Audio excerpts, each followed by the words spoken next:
in March, we were impacted by this pandemic. COVID hit. And March 27th, they passed the CARES Act. More complexity, more money going into the system. If you're confused, please do not feel alone. It is a tough period of time. We're going to break down for you right now what the Stretch IRA was, and what it means for you, and kind of walk you through part of this Secure Act. So, Dean, tell me what a Stretch IRA was. A Stretch IRA was the It's ability. What's that? The ability for you to pass on funds to your heirs. Now, remember, when we're talking about inherited IRAs, there are two people that have certain conditions. Your spouse has options that no one else has. All right.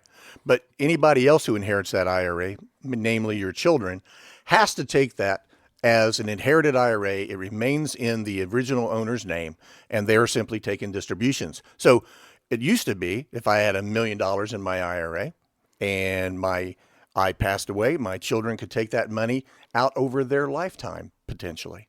And they might even be able to stretch that IRA through that time and possibly to even a grandchild at some point in time. That's what a Stretch IRA did. It forced less income on somebody's inherited tax return. Now, this is important to understand. If you die, if your benefactor, if you're the person who left the money behind for you in an IRA or in a 401k, passed away prior to December 31st of 2019, you are still engaged in this stretch.